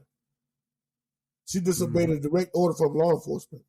Mm-hmm. So when he fired that round into her neck, it pierced her jugular vein and she bled out. And I don't mean to sound graphic, but this is the hard-headedness of his followers. Mm-hmm. They think they can say and do anything and it won't be consequences. Now she paid with her life. Mm-hmm. You know, her kids and her husband will never see her again. They'll live comfortably on a $30 million payout, but she had to give her life for an idiot. She died for Trump. She died for him. Yes. Exactly. You know, like who does that? It makes and he's not held accountable. And you can add that to the 2 to 3, 4 million that he caused to die through COVID. Yeah. He's basically a international murderer. Yeah. With 34 felonies. Let's storm the Capitol, you guys, and I'm going with you. You know, she went down there and got her head blew off. Yeah. Yeah. Exactly. But, you know, like, I mean, an order, like you said, an order was given. Stop. Don't proceed. Stand down. Yeah.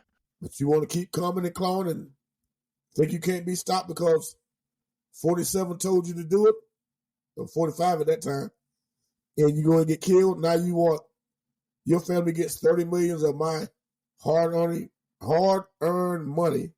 Mm-hmm.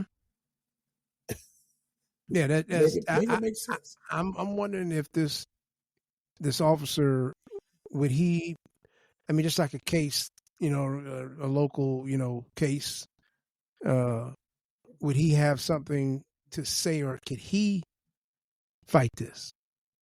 You know what I mean? Could he anything to hold this up? You know, you know what I mean? I mean, something. We're gonna be on the lookout for that, but I'm gonna keep an eye on this case, because even if we got to hold it up, because that's just not right. It's not right. It's not right. I mean, you know, I don't know these people. I don't know her people, but then again, we didn't invite her there or ask her to go. So what about the officers that were killed, that suffered heart attacks and brain injuries? Yeah, that were killed. You know, what kind of compensation? Well, who are we dealing with? Yeah, come on, who are we dealing with? So you know, that's out the window right there. We're dealing with a lunatic, deranged lunatic. That's not all him, but it's his people. Yeah. These people who are, what I'm hearing the word now, sycophants. Right. That's the word now. That's been the catchphrase, the catchword. His sycophants. Yeah. That are literally cult members themselves as well. Right. So, and doing something right, what you said just now about those, no, that's not going to happen. Yeah. But these people that have caused this, from the Supreme Court judge, Yeah. to the people who voted for him, Yep. to the spineless Republicans that we have in the House right now who look away to every nonsensical evil thing that they turn the other way.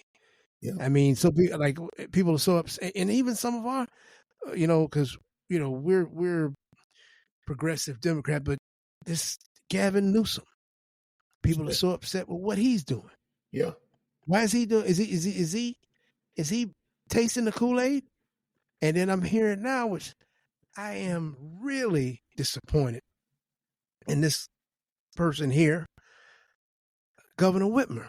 Oh yeah. Gretchen Whitmer.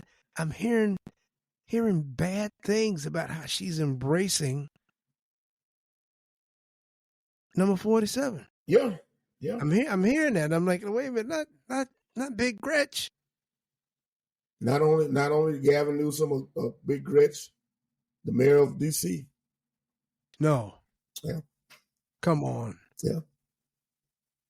Yeah. Something is going on. Something. It's an evil entity, supernatural entity. I mean, we watch all these movies, but something is going on that we don't know about. Obviously, we don't know, but Canada and Mexico know. They know. China knows. China, Canada, and Mexico. Maybe we need to pack up. I don't know. I think we need like I said, we need our cold shack to go in and find somebody needs to find out what. But when you got people backing this, that and the first thing was opportunist. Yeah. How much money? I mean, we talked about the guy, the quarterback, Jr. From Oklahoma. Remember the old quarterback from back in the day? Oh gosh. Oh man, what was his name? James. The quarterback. Yeah, from Oklahoma. That he became a Republican senator. I think it was a representative. A representative. Oh, how he drank the Kool-Aid. Yeah. I got to think of his name. I can't think of his name either. And he drank the Kool-Aid for the longest until they were able to pin something on him, and he eased on out. Yeah. And you're like wondering, why was this brother doing? I mean, then you think about it. Well, he was an opportunist. I guess maybe did he really believe in all the things he was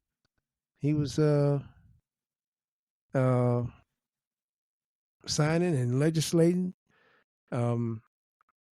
But this is something going on with that. But at any rate, J.C. Watts.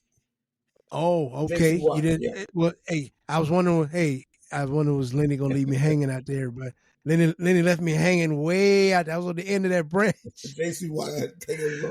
Lenny, I was watching him. He left. Hey, y'all. He left me hanging way out there. That branch was cracking. Then he pulled me in. J.C. Watts. Yes. J.C. Watts. Right. Yeah. He. And we always used to joke about that, brother. We'd say, man, we just talk about he'd get home every day to his wife and look at her and say, hey, we fooled him again. Yeah, we fooled him. We fooled him again. He'd go back out, do another day of work. And he did it was about 10, 15 years or more. Yeah, he ran a good run, about 10 years, had a good run. And you're saying like, man, they're going to find something. And I used to say, before you know it, they'd find that he had to ease on out of there. Well, he eased out gracefully. He didn't cause any waves. Yeah, he eased on out. He was a different kind of politician or Republican brother than this guy Tim Scott was. Tim Scott is. I don't even. That's your buddy. I don't know what to say. I don't know what to say about Tim Scott. And your other boy from here in Florida, Aaron Donaldson. Donaldson, yeah. Donaldson, something. He tried to fit in. That's what he tried to do. So he was trying to come from out in the field to the house. No, I think with Donaldson, I think he's just trying to fit in like a puzzle piece. But Tim Scott is like trying to put a square peg into a round hole. All right. It just don't work. I mean, his whole countenance, his whole aura is just like, come on, man, just stop it. Just stop. But you know what? He manages to keep a smile no matter what. That's what I can't. I mean, the brother's always smiling. So does he know something we don't know? No, something. That's just that. You know, that's just the ignorance. This ignorant. You think it's ignorance? That's not ignorant. That's ignorant. Ignorant. You think it's that bad? It's that bad. He's like, you ever saw, you know Walt Disney characters. Yeah, Walt Disney. Yeah. He reminds me of the Goofy. Always got them teeth showing. Oh gosh, not Goofy. You didn't take Tim to Goofy. Goofy. You really think that these people don't know what they're doing? Some of them. He's one of them. You don't think he has like a vision that if I do this, I can get this, I can take this, I can add this to my. You don't. So you just think he's just. It's got to be something, didn't it? No, as my grandmother used to say, "Boy, stop putting on." Stop putting on. Because all you're doing is putting on. Putting on. Yeah. And this is y'all, act. That means it's just an act. This is an act that the worst kind of acting. Listen, this is worse than the movies that you saw in the 50s and the 40s. He has taken a page. No, he has wrote a script that nobody else has written. But I mean, I just have to shake my head when I see this guy. I know that's your buddy. That's why I say that's your buddy. You always got something to say about September. I just look at him with sadness. You don't feel sorry for him? No, I don't feel sorry for him. He makes himself like a jackass every time he talks or interview something. He is that type of, what. If I was in college, and when I was in school, when I saw that guy, I'd be like, I would have some choice words for him. You would? You suck up. You. Yeah. Because he keeps a smile on his face. I've never seen him. I mean, that's the part that gets me. He knows something. Well, see the guy, and see what make it so bad. I guess what make it so bad. He from South Carolina. Yeah. Okay. Yeah. And man, you know how hard it was for people in South Carolina. Oh yeah. I know. And you go around smiling like everything is okay in your life every single day. Every day. You didn't get a job in the White House. And did he buy a wife or did he rent a wife? I don't even know if he got married. Was that a farce? That was a farce. Something going on there? You sure? That was a farce. That was a farce. He's not the type of guy like J.C. Watts you could deal with. I could deal with a guy like that. We charismatic. Yeah, I could deal with a guy like Daniel Cameron, button up, yeah, brother like that. Charismatic. Donaldson and especially Tim Scott. No, there's no way I would want to hang with those guys. Mm-hmm. They disgusting. They're disgusting. Well, especially Scott. He is the ultimate disgust. Him and Clarence Thomas, the two most disgusting black people in my book. Now you're talking. Those are the two most disgusting black people in my book. Those two guys. And Candace Owens. Well, Candace Owens, she got trying to backtrack now. Talking about what she say? Yeah. I don't go for it. But you know what? You made your bed, so lay into it. Yeah. You decided to hook up your saddle to another horse, but now you got thrown off of. Now you want to come crawling back. So no, but I don't even give her the time of day. But these Clarence two, Thomas, yeah, these yeah. two MFers, you know, and I'm just being honest, like this, Clarence Thomas disgusts me to no end. Lenny, how do you support a bill? Now, I heard this the other day, and I said, this got to be an onion joke. Okay, his wife is Caucasian, right? Yes. You know the bill I'm talking about? He was supporting to disassemble or something about interracial marriage. Yeah, Did you hear that? yeah. And somebody made a joke that maybe he's tired of his wife. I mean, I thought it was a joke.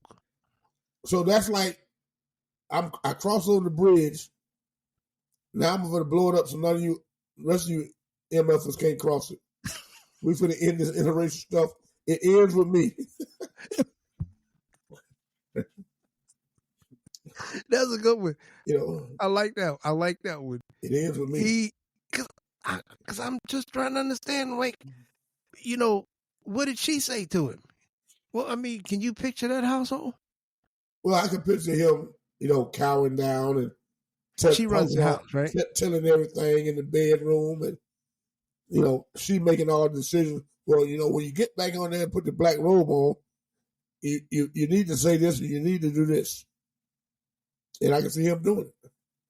And you know what? I'm gonna tell you, we joking, you know, to our audience, and we talk about, you know, we try to bring, you know, some comedy and jokes into the seriousness of this, everything, pretty much everything we do. But what Lenny just said just now, you know, and we do a lot of research, and we were talking about Mary Trump's book about your president. Well, believe it or not, if you get a chance, check out, and I know some of y'all will be like, oh, no. Check out Clarence Thomas's biography. Yeah. And I mean, really, check it out. I think I got halfway through it. But you will say to yourself, with the way this guy came up, and I'm not going to give too much away, but he didn't come up. He didn't come up rich in a family that had riches. Just, you know, he didn't come up. He wasn't quote unquote blessed with all that kind of stuff, and try to equate that with his actions, and it would just throw you off. It'd be to read that and see, it just doesn't, it's unfathomable. But I just had to add that in there. Well, I'm glad you kind of teased. I just want to add on to that little tease. If anybody knows where Pinpoint, Montgomery, Georgia is located on the map, please let me know, because that's the birthplace of Clarence Thomas. Yeah, and the book actually talks about that. And if you start, if you start reading this book, no matter if it is Clarence Thomas, I'm gonna be serious. It's so sad with the way he describes his upbringing. You almost become a fan. You're pulling for him. And, you know, like they say, you need to learn, you know, your enemies or you know, but, and you just, why is he doing what he's doing now? What, you know, what caused this change? Because you can make a change, but you don't have to make a change to the dark side. Yeah. So that's just something, you know, and that's going to be part of a future show, because this is something that we really can expound on, and I just kind of like drop a hint on that, but we're gonna be doing some specials on the Supreme Court, because they don't get enough credit for the mess that they put us in all the time. Oh yeah. We sit here and we pound on 47 Donnie, as they say, or the what does John Fugelsang say? The orange faced baby man. Yes. We pound on him, but we got to look at the roots. We see you see that green weed growing out of the ground, but you don't always see those deep roots under that until you pull it out. And then so you're looking at just the top, but the Supreme Court is a big part of this problem. Right. And that we and not just what's happening, but what's continuing to happen, where I'm just going to do what I want to do. Right. I'm going to do what I want to do because the law says the president can't be this, the president can't be, we can't, so I'm just going to do what I want to do. So the Supreme Court is the response, and we got onto that because of Clarence Thomas. Yeah. But that's something that we're going to do extended case study on that. As a matter of fact, extended case study on the invisible aspects of what we're going through here. Right. Because what they want to do, Lenny, is they want to do these things to throw us off. These literally insane lunatic things that we talked about in this episode to throw us off. Right. And then while that's happening, Stephen Miller and all these other people, they're doing the underhanded stuff. Yeah. While we're off worrying about, he put his picture on the Pope. He doesn't know what the Declaration. Well, we didn't touch that, but that's something we'll save for next show because we're about out of time. But the Declaration of Independence, that's just ridiculous. When he was asked about that, you heard about that? I'm pretty sure, right? Yeah. Oh yeah. ABC News interview with Terry Moran. Yep. Said that Trump was asked about the significance of the Declaration of Independence, and he responded by describing it as a declaration of unity, love, and respect. He had just took a hit off a big spliff when he said it, and which is like, that's been like the talk. But we're sitting there, we're concentrating on that, and they're steady doing underhanded things to us. Yeah. But we know that the Declaration of Independence wasn't about that. So we know Thomas Jefferson in 1776, it was a formal statement announcing that our separation from Britain, the British, right? That's what all of y'all young folks, people that don't know, that's what the Declaration of Independence was about. Not about a declaration of love and unity. Sure. What did elementary and junior high kids, what do they say if they hear this? How do you I'm assuming, these kids coming up now, all you can do is shake your head, because I always tell people elections have consequences. And, for people to sit home, not vote, too lazy to get off their 90 million. to vote. 90 million, right, Lenny? 90 million people. 90 million. That's who won. That's like I said, that's who won. Yeah. That's who really won. Not MAGA, not progressives, not Democrats. The 90 million who stayed home, they won. They won the election. So when you don't participate, as hard as they try to make it, and you don't vote, this is what you get. So now, kids and grandkids and probably great grands, they're going to have to bear the brunt of the decision that this Supreme Court is making now, who will be dead and gone. By the time they get up in high school and going to college, but yet they're going to be stuck with these decisions that they made now. Stuck with them until they can come in with a wave and make some sweeping changes. But for a quarter of their lives, they're going to be stuck with the decision of this Supreme Court that 80 years and above have made. They're going to linger for the next 25 to 30 years. Yeah, that's horrible. Yeah, that it is is horrible. All Well, because 90 million people wouldn't get off their ass and vote. 90 million. That 90 million would have beaten the 60% that voted for him. Yeah. And we did it. We did it back in 2018. 2020 and 2008 and again in 2012. Yeah. But when we put Joe Biden in there to make sure that he didn't get in there, we all showed how we all could come together. Right. And for some reason this time we didn't come together because hatred rules.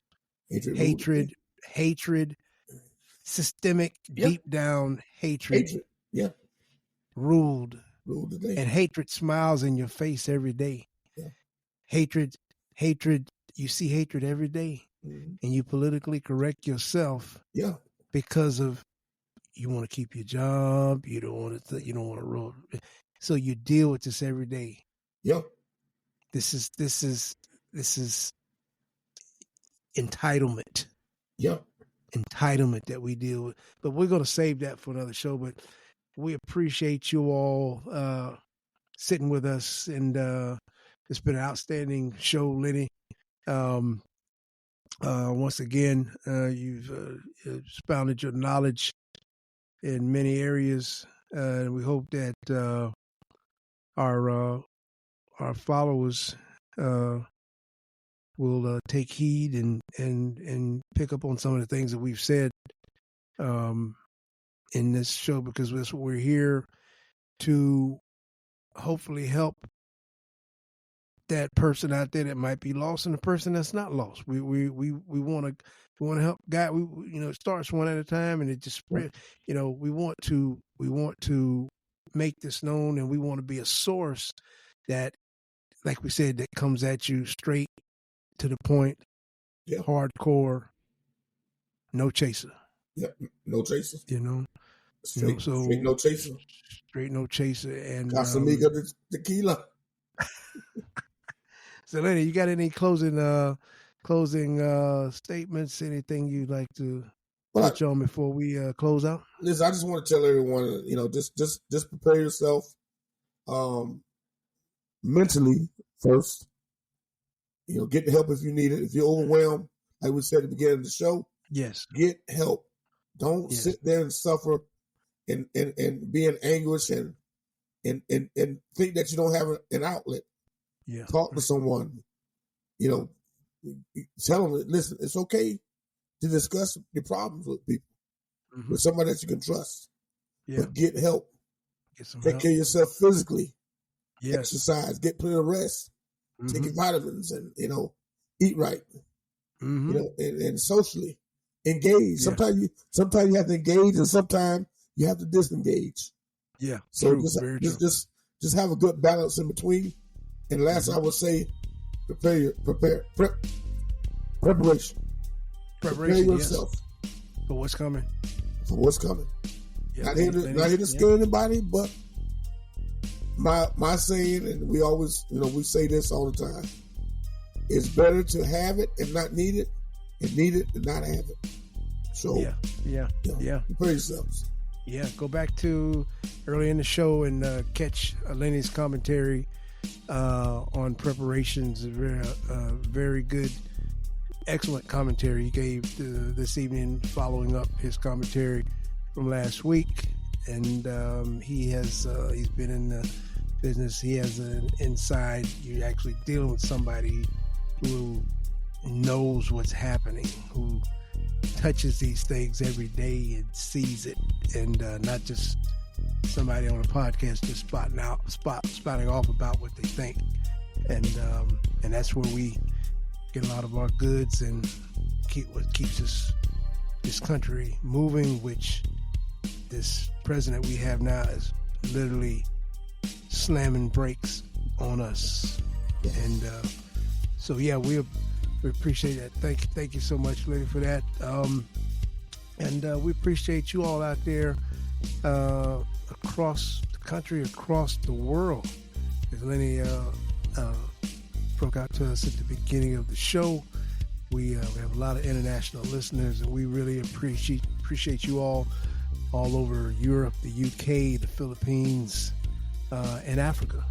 Yes. We thank you all for listening, and go and give us a good rating there, and so we can continue moving up and in the ratings and get to the people who really need to